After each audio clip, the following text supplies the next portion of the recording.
बिस्मिल्लाहिर्रहमानिर्रहीम। अस्सलामुअलैकुम। सिरात मुस्तकीम सऊदी न्यूज़ चैनल में आप सबको खुश आमदीद कहा जाता है। आज 29 अक्टूबर 2025 है। इस्लामी कैलेंडर के लिहाज से 7 जमादुल अव्वल 1447 की तारीख बनती है। सऊदी अरब और दीगर खलीजी ममालिक के साथ साथ पाकिस्तान, इंडिया, बांग्लादेश और अफ़गानिस्तान से बहुत अहम इतलात आई हैं। फ़्लाइट ऑपरेशन और बहुत सारे अहम इश्यूज़ पर बात की जाएगी। वीडियो मुकम्मल देखिएगा, लाइक करके दोस्तों से ज़्यादा शेयर भी कीजिएगा।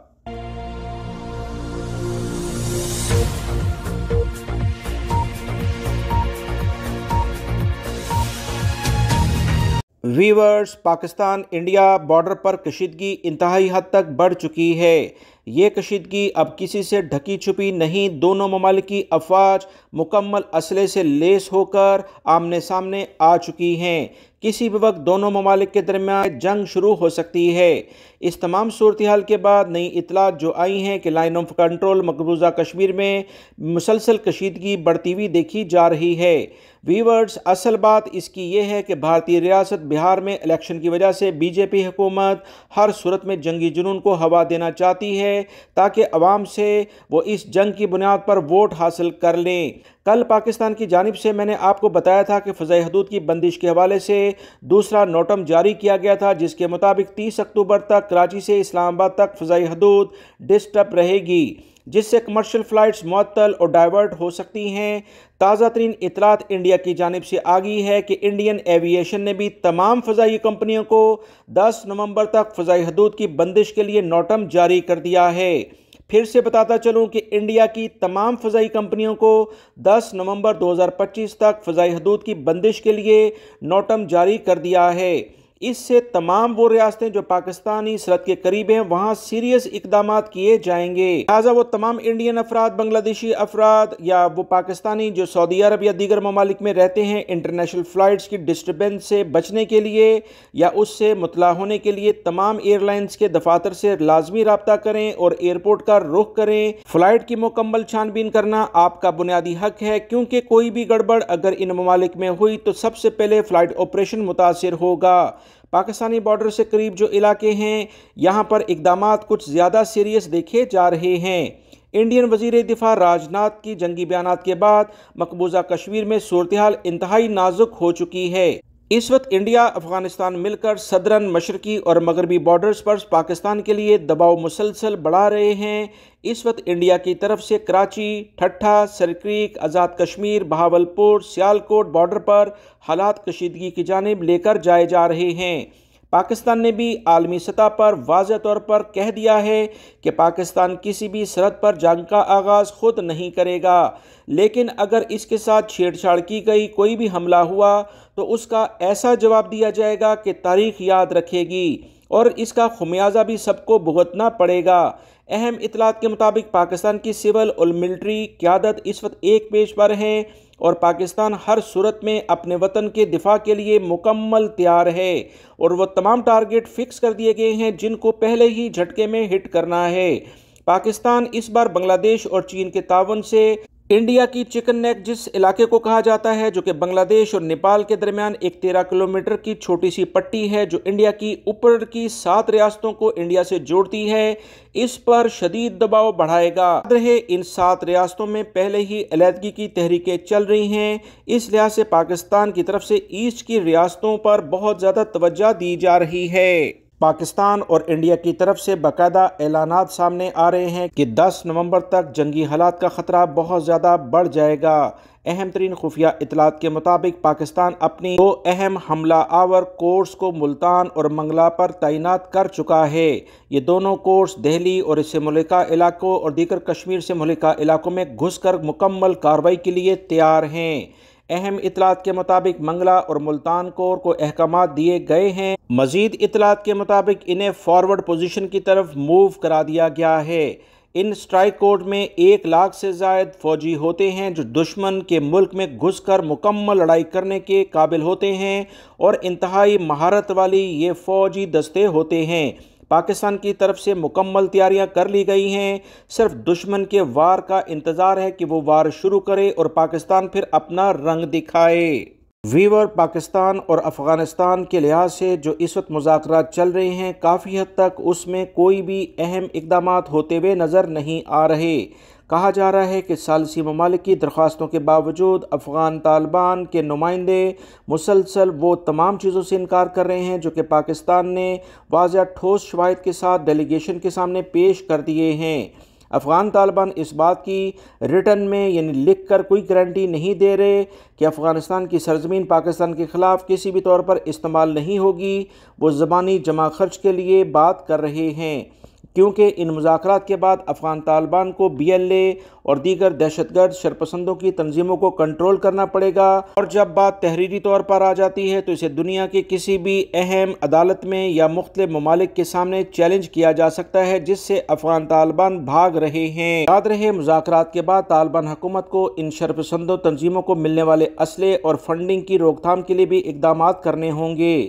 یہی وہ اہم نکات ہیں جس پر طالبان مذاکراتی وفد ریٹن ایگریمنٹ نہیں کرنا چاہتے، جس سے واضح ہوتا ہے کہ طالبان ان شرپسندوں کی پشت پناہی کر رہے ہیں اور بارڈر پار سے فنڈنگ اور ڈکٹیشن مسلسل لے رہے ہیں۔ کہا جا رہا ہے کہ چوتھے دن کے مذاکرات تقریباً 18 گھنٹے جاری رہے، جس میں مذاکرات میں شامل طالبان کے نمائندوں نے 5 سے 6 بار مختلف جگہوں پر فون کر کے ہدایات لیں۔ مذاکرات میں کچھ ایسے بھی لمحات آئے جب دونوں جانب سے کشیدگی پیدا ہو گئی، مگر موجود جو میزبان ممالک ہیں انہوں نے تمام چیزوں کو کنٹرول کیا۔